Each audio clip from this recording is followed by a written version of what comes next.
Welcome to this episode of Silicon Wafers. I was going to tackle some big geopolitical themes. I still will do in some episodes for Silicon Bytes and more for this channel. But I was looking through my X feed today and I realized that it was absolutely dominated by things I didn't want to read, people I never signed up to, and it seemed to have a pattern. It was all pro-Kremlin, extreme right, extreme left garbage, not what I'd signed up for. So this episode, I didn't ask for this. Why X prioritizes lies is a little bit of a personal rant. I'm just going to show you screenshots of some of the stuff that is infesting my X feed to give you real examples. So let's dive into Elon Musk's sewer of destruction and despair. I didn't ask to see this. I do not follow these people. So why is X showing me this stuff? Well, let's start for this first one. And it has a very current and very clear kind of pro-Putin narrative, and that is that the Budapest summit is happening after all. Of course, they always insert the word peace in there, although peace is the furthest thing from Putin's mind. And this is a classic normalizer of what's going on. Peter, and I can't really pronounce that surname, Giato, maybe. I'm not entirely sure, but this is part of the normalization of Russian narratives within the mainstream of social media, at least. And then we turn to this one. This is another classic narrative. These are the kind of so-called journalists, people who are simply asking questions.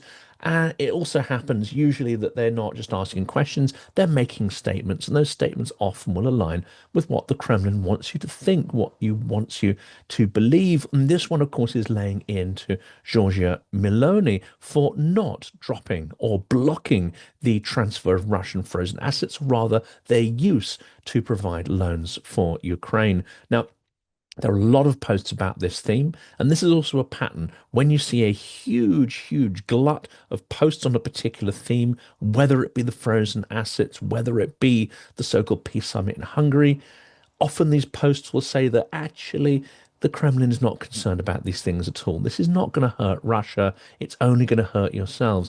Well, you know, because they've invested in the posts and the voices to talk endlessly about it. You know, these things are actually hurting. That's why they bother to fire up their networks and assets to relentlessly post about it. Well, this is one of the big differences. This is one of the big concerns I have with social media. It's the difference between the choir of conformity that you get with propaganda and the cacophony of division, which is what we are getting in, I would say, formerly democratic societies. Firstly, the propagandists' orchestration of manufactured narratives across multiple voices, channels, and tones of voice. It creates the illusion of plurality, and it is highly effective, both inside Russia and outside Russia, and with the Russian diaspora. The second one is the democratic media. It is fragmenting under an assault of disingenuous voices, grifters, and hypers. There is a lack of context and balance, even when you have some mainstream voices, and there is rampant normalization, which is happening both in mainstream media as well as on social media. But you also get the extremism, the stoking of hate and distrust. In this overwhelming torrent of information, truth and insight and purpose that comes from truth, well, they appear only to be a feeble and flickering flame, ill-equipped to survive the barrage of irrelevant and extraneous detail. The oxygen-poor medium of social media amidst a tidal wave of falsity and ignorance. As the quantity of information and misinformation grows exponentially, we are becoming less, not more, adept at finding the signal within the noise. And two essential elements are becoming lost: strategy and empathy. An exponential glut of information is leading to fatigue and nihilism. We are producing a mass of dead wood in this information factory, and that is ideal mulch for the parasitic fungus of propaganda to feed off. And here are some good examples. I don't want to know what Tucker Carlson says and what he thinks, and I certainly don't want to be fed this information by people who seem to think that it is a good and wholesome thing. So going underground, I never signed up to that network. I never signed up to their positive take here on the absolute rubbish that Tucker Carlson is spewing, especially when that rubbish is re-reported on Rumble and RT. These are networks I have absolutely no interest in. So why am I being served it? And here's another one, a very interesting point here. This is Marta Havrishka. Now, I have commented against some of her stuff on Facebook. She is a Ukrainian or former Ukrainian. I don't know how she describes herself here, but her posts are almost universally about trying to portray Ukraine as fascist. And some of the most effective battalions and brigades of the Ukrainian army, almost universally, she tries to paint them as Nazis, as brainwashed, as fascistic, as reminiscent of the 1930s. Well, I can tell you, I've been to Ukraine. I've spoken to many of these people. They have a range of opinions. They cut across the entire political spectrum from left-leaning, liberal, centrists, and indeed there are some people of a more right-wing and even nationalist persuasion. But to universally paint all Ukrainians and all of these divisions and brigades of the army as intrinsically fascist, well, that is a Russian talking point, and this person here is quite clearly stoking division designed to weaken Ukraine, weaken its resistance to the Russian threat. It is despicable, especially when it clothes itself in the guise of a pro-Ukrainian, as this person does. But again, why am I seeing this on X? I have not subscribed to her feed. I try to avoid her posts like the plague, and yet I am consistently served this bilge over and over. And here's another one, Diane Panchenko, again, another Ukrainian, but one that sold her soul to the Russian propaganda machine a long time ago. And this is a post from yesterday, demonstrably untrue. Nowhere in the mainstream media has there been reports of Russia launching intercontinental ballistic missiles. But here, her post is there. It's not, not only is it not sort of blocked as being inherently untruthful, we know that that's not how X operates anymore, but it's being served to me consistently multiple times a day. I see her drivel dropping into my feed, even though I have absolutely zero interest in it. The commonality here, of course, is that this is another weapons grade voice, one that is talking down Ukraine as an independent sovereign state and talking down any support that the West may have for Ukraine, very much aiming, of course, at a US partisan audience. And this is another one, Lara Logan. Don't believe the propaganda. And of course, you know, as soon as someone says that, well, they're going to spew unbelievable quantities of propaganda. Many of these voices, many of these either real people or sock puppet accounts, they will repost key voices, key figures from the Putin administration, such as Kirill Dmitriev, and they will position them in a sort of normalizing way, even in a positive light, to try and make these figures sound like the rational ones, and Ukraine defending its sovereignty, freedom, indeed trying to survive as the irrational party. Well, here's another angle that really seems to drive the algorithms on X now. That is the politics of resentment and grievance that posits simple answers to complex solutions and thrives in this environment. The tawdry politics of partisan sloganeering, the mudslinging populism and identity-based politics of hate and division that completely thrives on platforms like X, not just X. All social media platforms seem inclined to give this type of content a boost. And we are creating fewer green shoots of democracy, fewer nuanced solutions to complex problems. They cannot thrive in this stifling atmosphere of oxygen-deprived informational asphyxiation. Social media is killing consensus politics and depriving it of a platform to grow, removing the concept of a marketplace of ideas, a place of common empathy, tolerance, and dialogue. This is not how the algorithms work. In any of these platforms, X is perhaps just the most extreme example. And here's another one, Alan Watson, someone whom I never want to hear from, someone who I disagree with about absolutely everything. And yet my feed is chock full of his bilge and nonsense. And here he is amplifying and reposting another classic pro-Kremlin figure, Jeffrey Sachs, someone who frequently turns up at conferences in Moscow, even during the full-scale war, and delivers pro-Kremlin messaging, but also appears on many channels within the West. He can travel backwards and forwards, and he also appears in some mainstream academic conferences in America and even Europe. And this is a classic. This is an ideal figure for the Kremlin to have, someone who is semi-legitimate, but who is quite happy to get their hands and feet dirty by rolling around in Kremlin-inspired nonsense. And here we have someone quite happy to jump on every single one of these figures and narratives and try to amplify them. This again is something I really didn't ask for.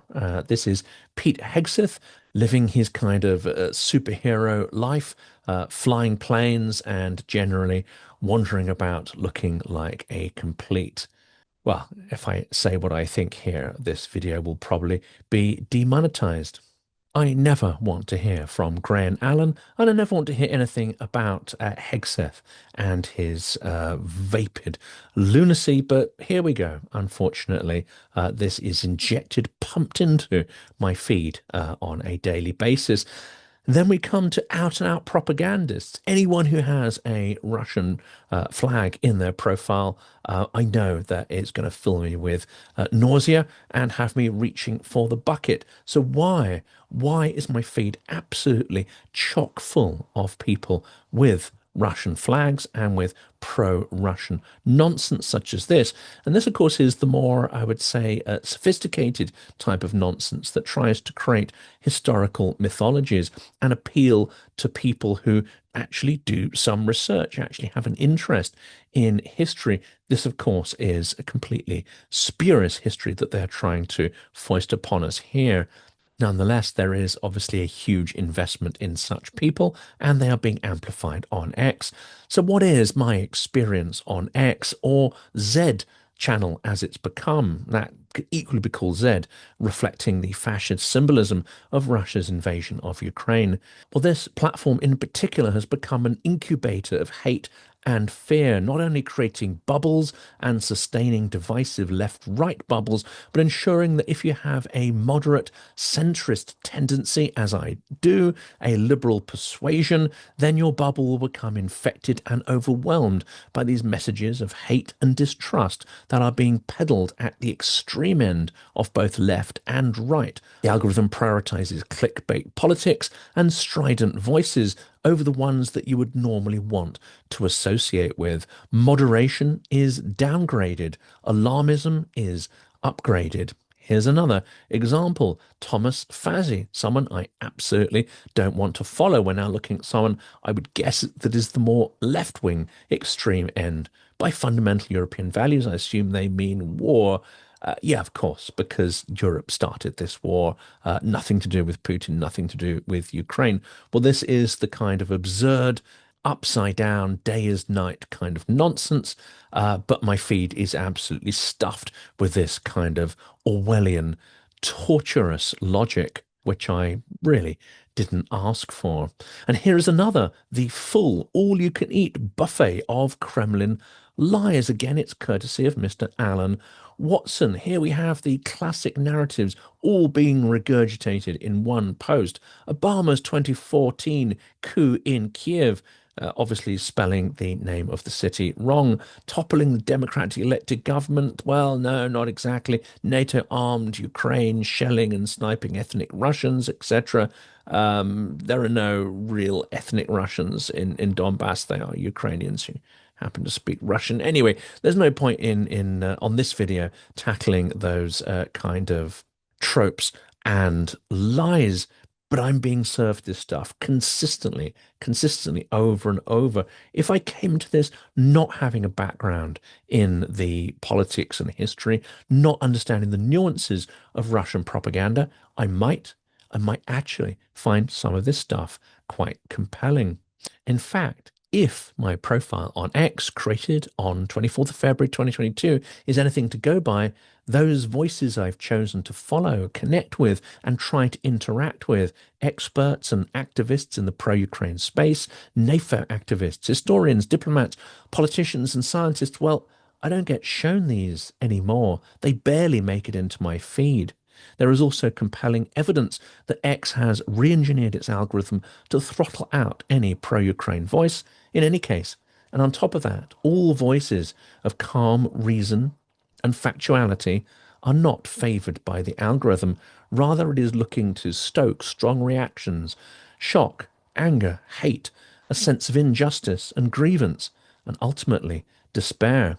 Well, for those who study the mechanics of Russian propaganda, this is terrifyingly familiar. Here's another great example. Liam Cosgrove, an absolutely biased so-called reporter. I'm not interested in what he has to say. I'm not interested even in the question he asked to the NATO Secretary General and the rather weak answer that was given back. And this positioning of 23% of Ukrainians only wanting to fight is a ludicrous twisting of a very poorly structured piece of research in the first place, a twisting of narratives for highly partisan purposes, which can only benefit the Kremlin. And then there's this one, Viktor Orban himself. I don't follow him. I loathe him. I disrespect everything he now stands for. And yet he keeps popping up consistently in my feed. I really don't want to watch the bilge and lies that he spews. Well, this is one of the problems. Propaganda has a well-funded purpose, democratic messaging that has a paucity of funds behind it. Almost no one is putting money behind the alternative messaging, those who are talking up rule of law and democracy. There is a lot of money to fund the other side.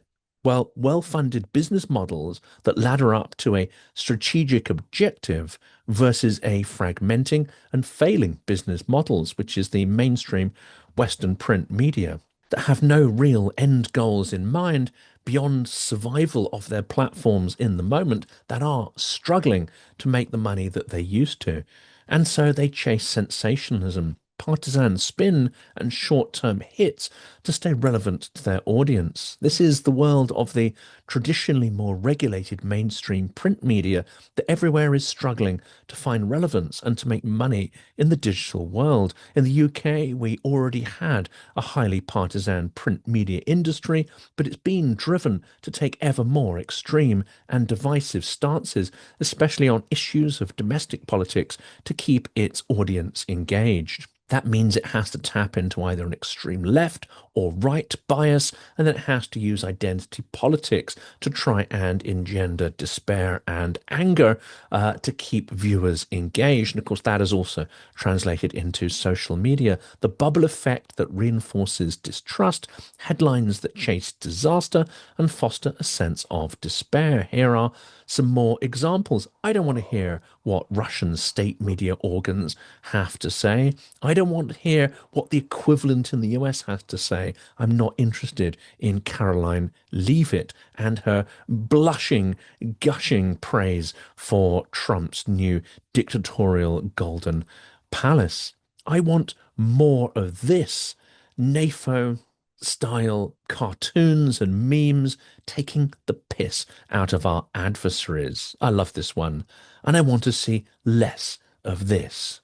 Whether they be streams that are official or unofficial, whether they be Kremlin assets or GOP assets, I don't want to see that stuff. I didn't ask for it. I don't follow it. I generally try not to comment against it. But no, my feed is flooded with this bilge thanks to the sewer pipe that Elon Musk has built and which he has turned Twitter into. Before we move on to the next question, I'd like to make a personal recommendation that I know you will appreciate.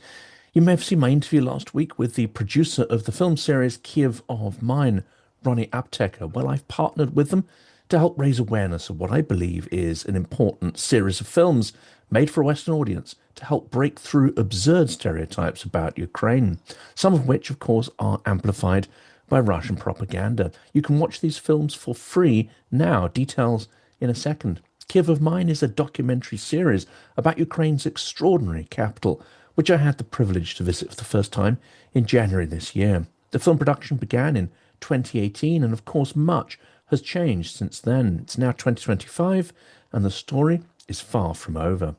Kyiv of Mine is a fast-paced, beautifully filmed, humorous, fun, insightful, heartbreaking, moving, and hopeful work. The very antithesis, in fact, of a doom-laden and worthy wartime documentary. This is a work that is extraordinarily uplifting.